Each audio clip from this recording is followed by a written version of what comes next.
Hi, welcome back. This is lesson 2 of our art project based on Edgar Degas called Horsing Around. So I hope you've watched lesson 1 where we did our basic structural drawing. And now we're ready to move on to a really exciting part by adding our color. So let me tell you what you're going to need for today's lesson. You'll need your drawing that you've done so far of your horse and his companion in the pasture. You'll need a set of soft chalk pastels, at least 24. You'll need a dampened rag, your good kneaded eraser, and an optional choice is to have some tissues. Now let me talk to you about soft chalk pastels. You know, several of the artists on the See the Light team are soft chalk pastel artists. Artist Gloria, who illustrates all of our wonderful Bible stories. I hope you've checked those out on seethelightshine.com. And also Artist Jim is a pastel artist who does a lot of quick tips and lessons on our blog, on our website. So check that out. And so soft chalk pastels are an amazing medium to work with. Now, sometimes you'll see them called chalk pastels, and sometimes you'll see them called soft pastels. So when you go to get your set, just so you know, they're called different things. What you don't want are oil pastels. That's an entirely different medium. Fun thing to work with, but not for this project. So it's either called chalk pastels or soft pastels. Now, you can get a student grade set. I found these at a local craft store. You don't need to go to a specialty art supply store. But I did want to tell you something about chalk pastels, and that is I always break my pastels before I use them. They usually come in these large sticks, and I just go through and I break them because they're easier to work with in smaller pieces. First of all, it's great you can share, but also just much less cumbersome. So don't be intimidated to just go in and just break your pastels. And you can either keep them in a set or you can keep them in some type of other box. Chalk pastels, however, are a messy medium. Now, I like getting messy making art. Maybe you do too. But I just want to warn you, it is kind of messy. So you want to protect your clothing. So make sure you have short sleeves on, or an old t-shirt, or an art shirt. Now, I'm going to put my art shirt on now to protect my clothing. Because chalk pastels, and if you've ever worked with chalk or even sidewalk chalk, you know this, they're dusty. They put off a lot of dust when you use them. Now, that's part of what makes them fun to work with because of the blending that you can do. But it can get on your clothes and where you're working. So we're going to be very mindful of how we work with the pastels, but the first thing is to protect what you're wearing. Now, Edgar Degas, this is the artist that we're focusing on.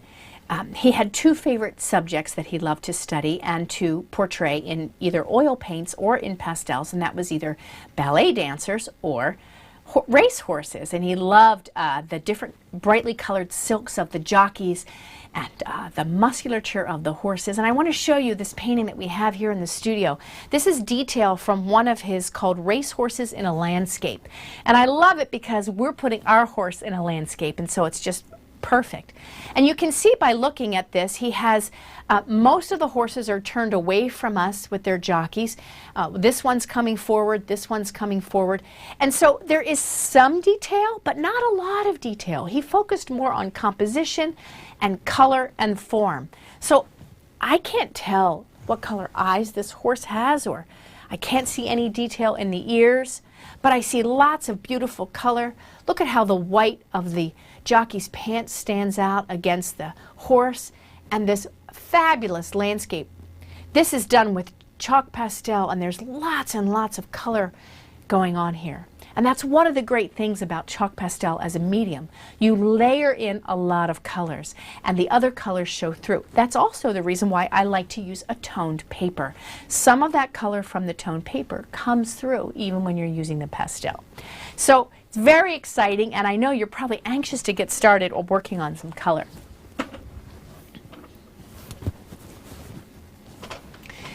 Whenever you start with a painting or a drawing that has color, you always think in terms of large to small, general to detailed, and that's what we're going to be doing too.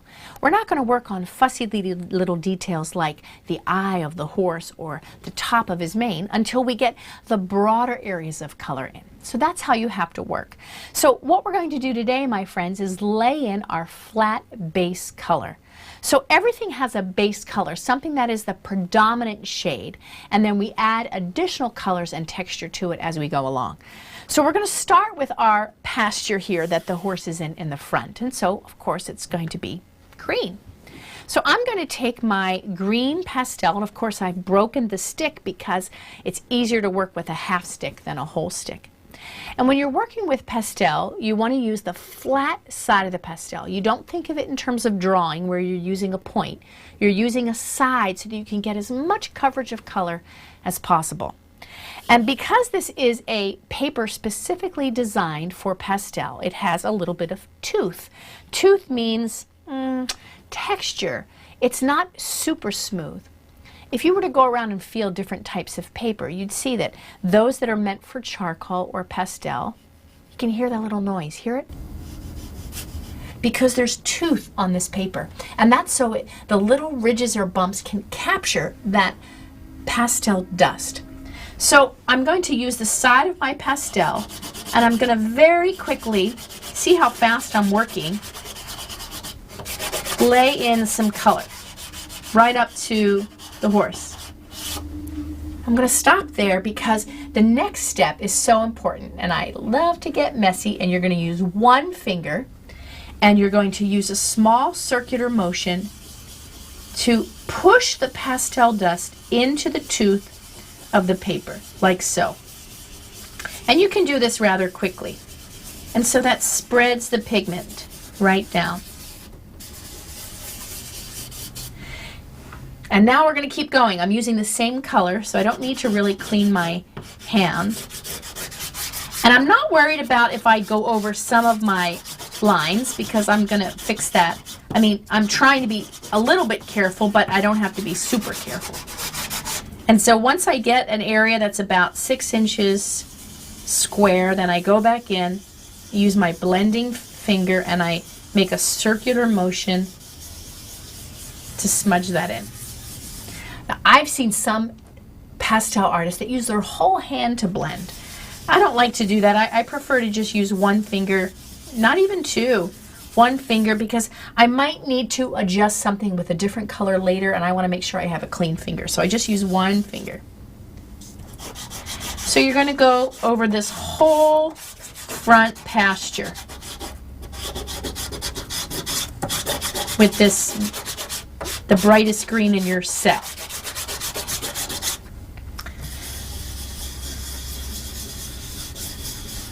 Circle, circle, like so.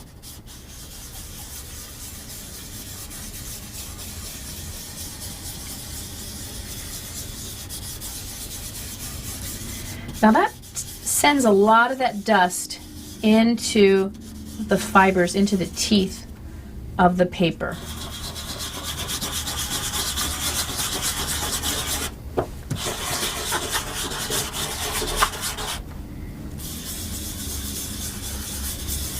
This is what I love about working in pastels, how you can just do all this kind of blending. Wait till you see when we add more color.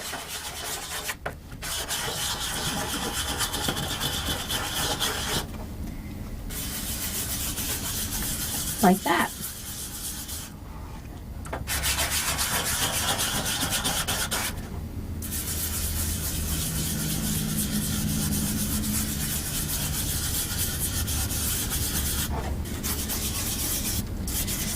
Great! So now we have our base layer of pastel. But time to clean up. That's why you have the dampened rag. And so you can just use the dampened rag, and you can even share it just to clean off that finger. Now there are some people who really hate to be messy and they don't want to use their fingers. In that case, you would just wrap your finger in a tissue and you can do the blending.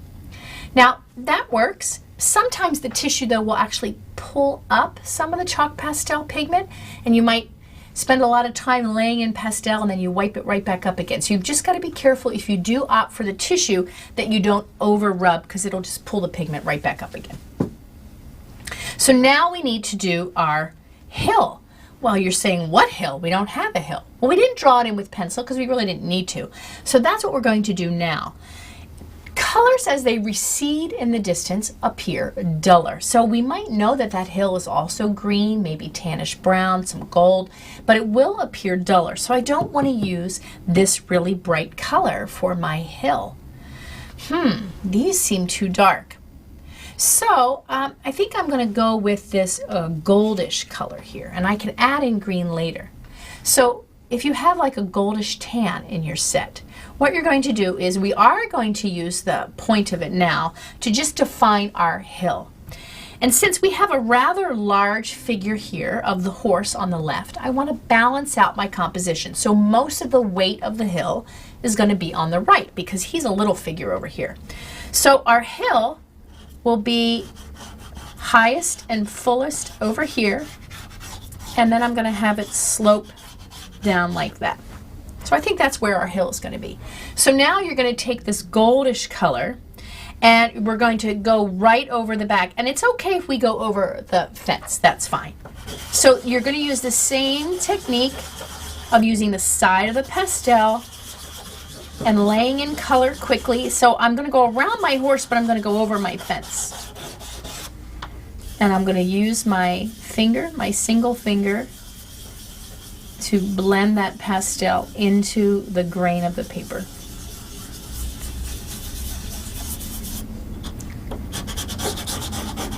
Go right down to that green line over the fence.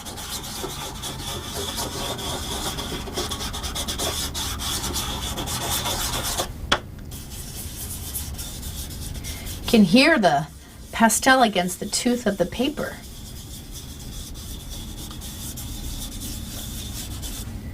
Great.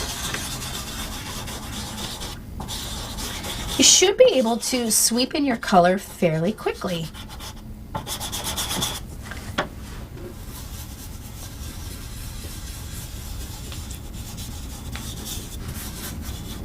There we go.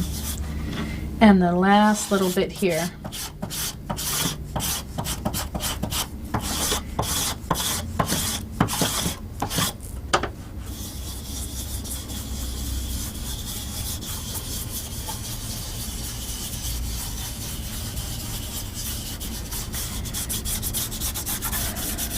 There we go.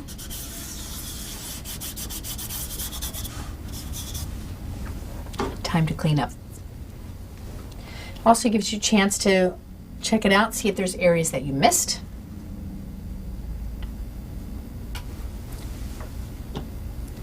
Now what you don't want to do, friends, is immediately while your hands are wet, pick up a pastel or start to blend again. Give them a chance to air dry because wet and pastels don't mix very well.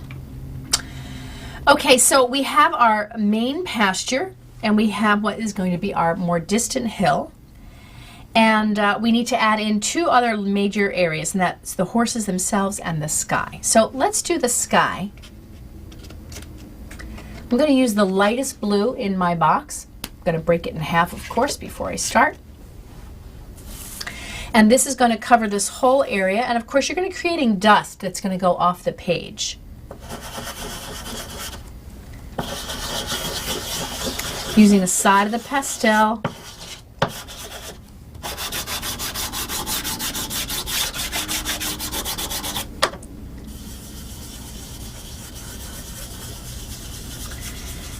If you were to look really closely, you'd see some of the tone of the background paper coming through. And that's okay. That's part of what makes pastel work different than oil painting. That you have that toned paper coming through in the final work.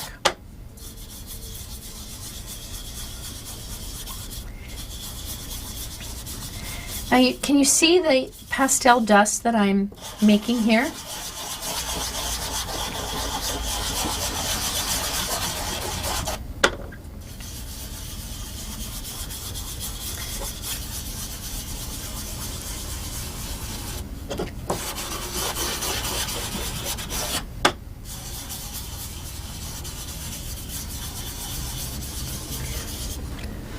Now, friends, when you're working with chalk pastels, it will get messy, but you never want to brush away the dust like you would, say, when you're erasing something, those little eraser bits. You never want to brush away with your hand. you can imagine what would happen. Your hand would get very dirty and you would smear your drawing.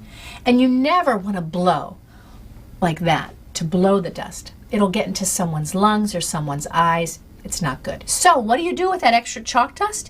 You simply pick up your drawing and you tap, tap, tap on the table. You can always wipe up the chalk dust with a wipe or a damp rag or even your cloth that you're using for your hands afterwards, okay? So you never brush and you never blow. You just tap. So after you've laid in your light blue, now I want to add some more dimension to that sky. And so we're going to take a darker blue, break my pastel, and you're going to actually, at the top of the frame here, you're going to add in, right on top of the light blue, some dark blue. I mean, not really dark blue, but like a next darker tone of blue. And you're going to blend it down. So at the top, the sky appears a little darker. Now on a really bright blue sunny day, it seems to you like the sky is just an even blue. But a lot of times a blue sky, as it comes towards the horizon, will appear lighter. It's just the way light works through atmosphere.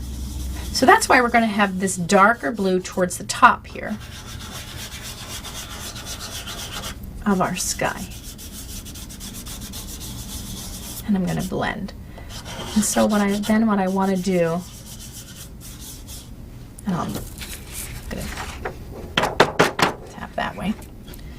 And then what I'm going to want to do is I'm actually going to take my white pastel, clean my hand. I'm going to take my white pastel and do the opposite. I'm going to start along the hill line and add in some white to blend up, to make this area a little bit lighter. And it won't be a lot. Now, some of the blending occurs just by laying in the chalk. It just blends right on there. And you won't have to do a lot with your hand.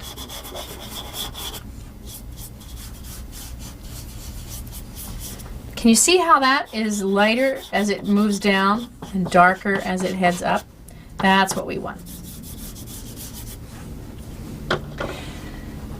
But you can always add, one of the things I love is some clouds in the sky.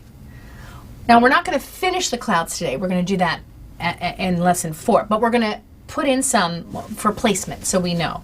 So because we have more sky visible over here on the left, we're going to add in a cloud. And whenever you're doing clouds, don't think in terms of like it's a sheep hanging up in the air where it's just a bunch of really tight circles. Clouds are loose, right? It's just air vapor. So you're going to use the side of your pastel and you're just going to kind of move along in a jagged, kind of bumpy-ish, like so. Tap, tap, tap. And that gives me an idea of where I'm going to place the cloud. Now, we're not done with that, but that gives me an idea, and I think I'm going to stop there. I'm still not really satisfied with that hill.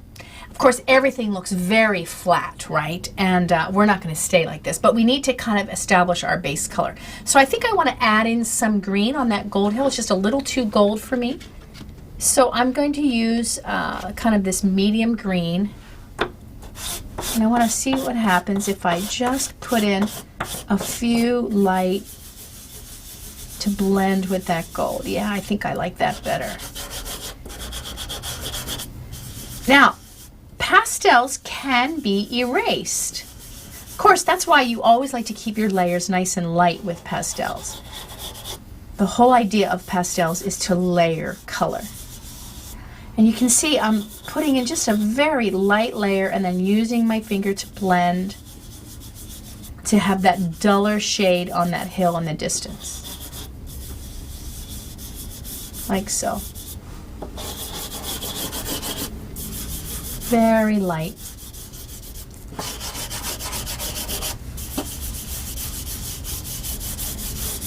That's better.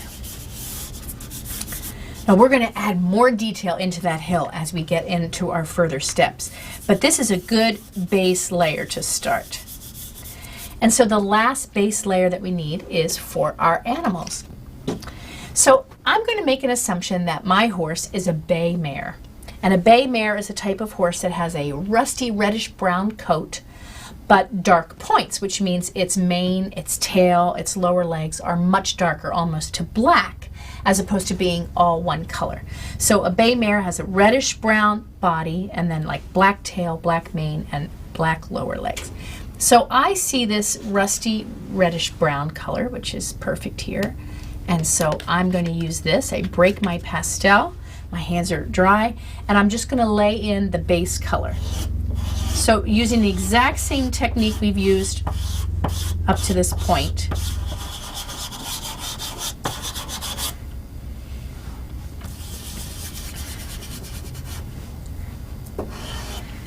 Now you'll notice I'm not being super careful. I can use my eraser, and I can get much more definition when we move on to adding our additional layers of pastel.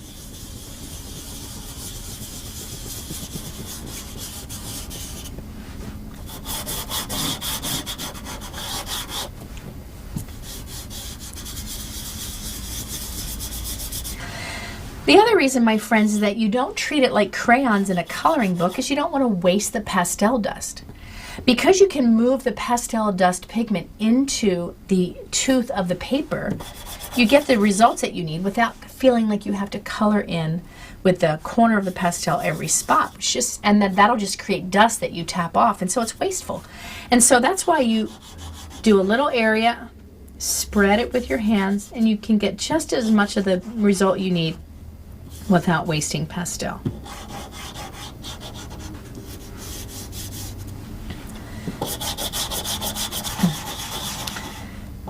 Just get up into his ears there.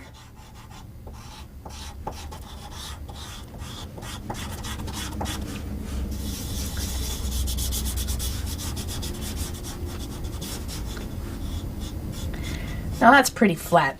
That's not going to be our final horse. Let's do his friend. Very lightly. I'm not laying in a lot of color, and because this is such a small area, I'm using this edge of the pastel, not this long side, but just this edge.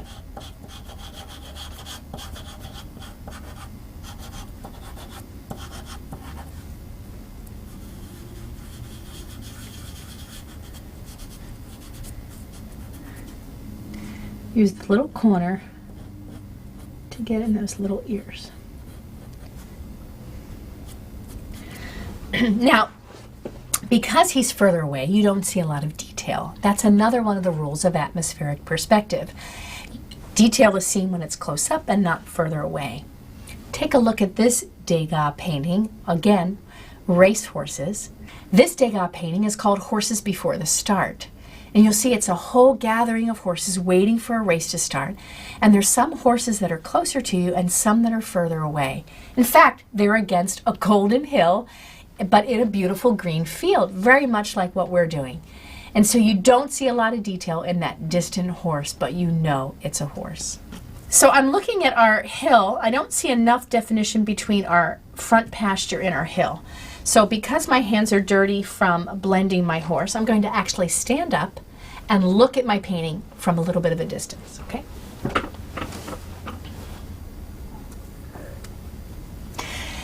This is important to do every once in a while, my friends, is to step away and look at your work to see where you need to make adjustments. That's why artists work on easels. Do you ever notice that? Artists usually work on an easel upright. It's a little trickier to do with chalk pastel, but a lot of chalk artists work on an easel with a large artist. Jim does that. And that's so that they can step away easily and look at their work with a little bit of distance between them. So I see a smudge here that I'm going to want to pick up with my eraser. So you can see how chalk pastel can be picked up with a kneaded eraser, which is what I love. And I want to add a little more definition into my distant hill there. This field is closer. It's going to have more detail. It's going to be more richly colored. The hill is a little further away. So I think what I'm going to do is I'm going to add in, well, just a little bit of maybe this duller tan color. Put it maybe in as the hill slopes away to the right here. Brush that in. And I think back here on this side, I'm going to create another hill that's like even further back. So as I come down here, I'm going to, as if the hill has rolled away to a new layer of hills. So I'm going to lay that in, just to create more visual interest in the composition.